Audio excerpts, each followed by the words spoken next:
Yo, what up? Welcome to Front Page Fades Barbershop News. Today we're going to be talking about that Fetty Wap interview that he did with Akademiks. If you haven't seen it, please go check it out before you actually take in this segment right now, because I don't want you to miss anything. I want you to understand exactly what we're talking about.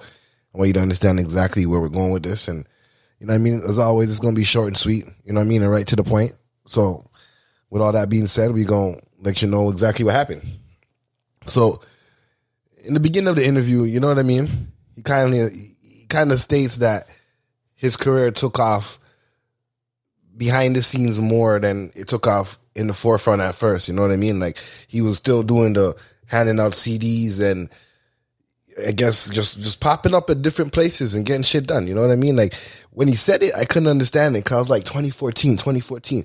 I swear it was like either Google Play or something. At least in 2014, but yo, dude was still handing out physical CDs.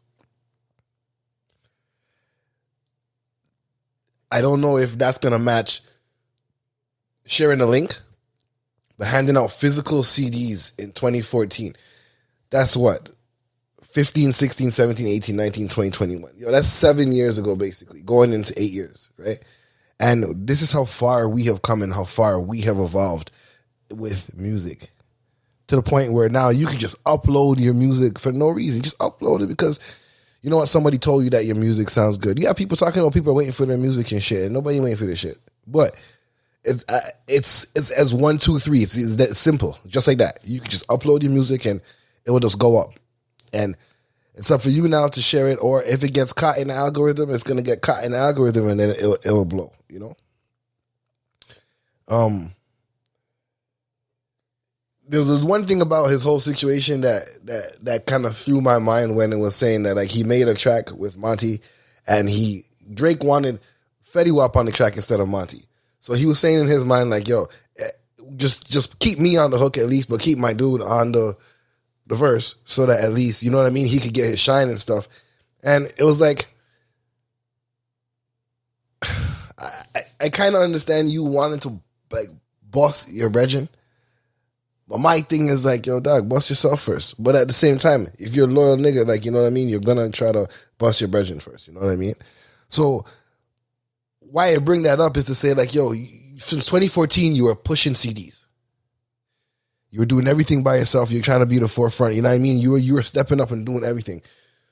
So when this opportunity came around, I would assume that, yo, your niggas would be like, yo, fam, this is you. All you, I get it. You want me to blow right now, but yo, you get what I'm saying? Fam is drawing for you. So at the end of the day, I would assume that they would have been like, all right, yo, here what? You take the opportunity and you bust. But I guess it was a thing of ultimatums and song never got released properly, got leaked, you know what I mean? So no one really knows what it would have been or how it would have came out if Drake was actually gonna be on the track. So listen.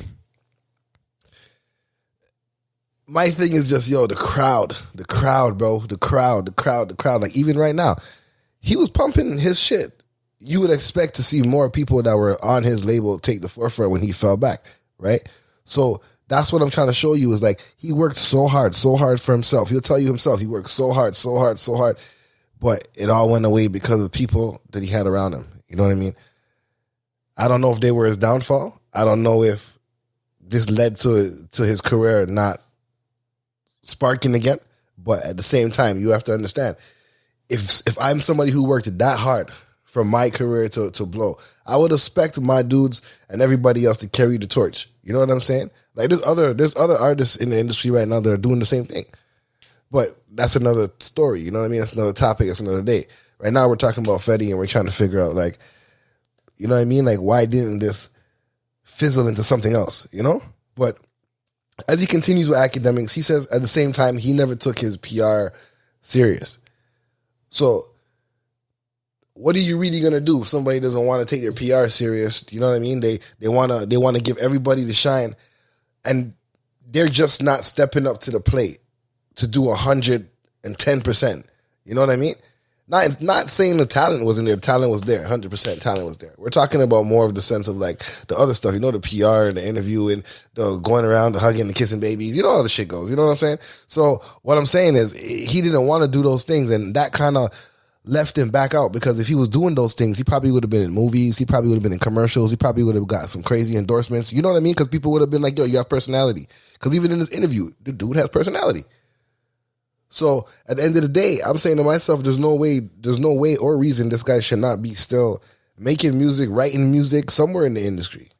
So with his words, you know what I mean? He's trying to make his comeback. So we're just gonna let that go and let him try his thing, right? So also it's like the people that he had around him were like taking shit, just taking.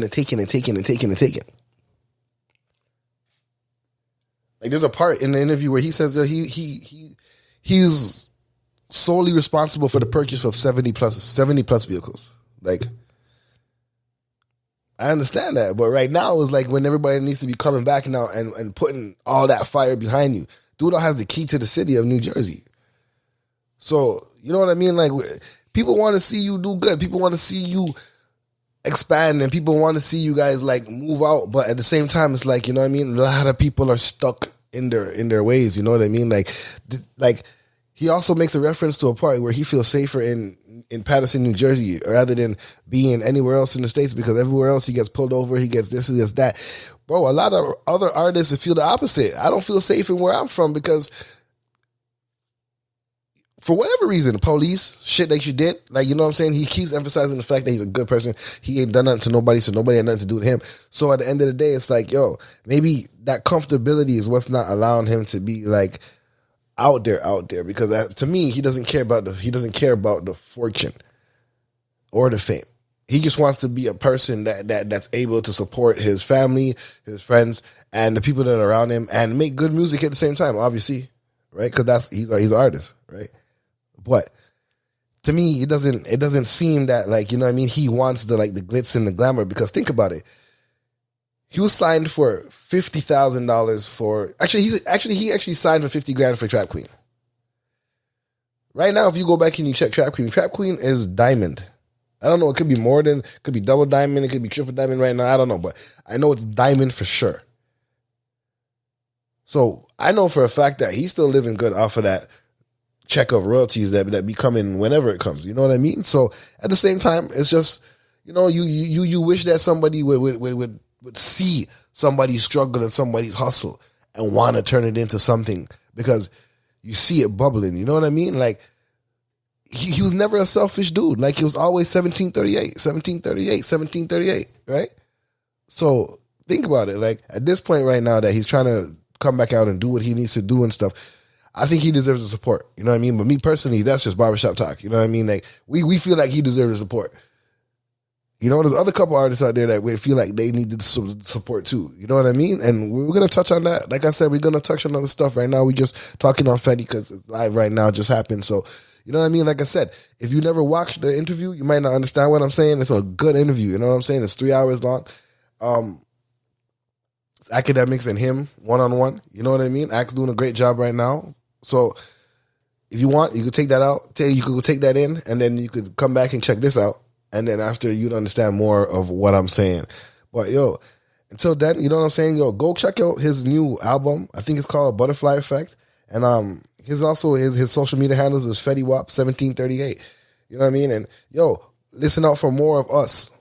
Front Page Fades Barbershop News. We're closing out right now, and we're about to go into something crazy. So just stay tuned and like comment, like, share, subscribe. You know what I mean? Like, let us know what you feel. Let us know what direction you think that we should go in there. We take criticism. You know what I'm saying? But yo, leave that negative shit behind you. You know what I'm saying? Don't bring that shit around here. So yo, until we hit you up again, it's Front Page Fades, bro. Holla at us on Instagram at Front Page Fades. Tell us anything, B. All right? Peace.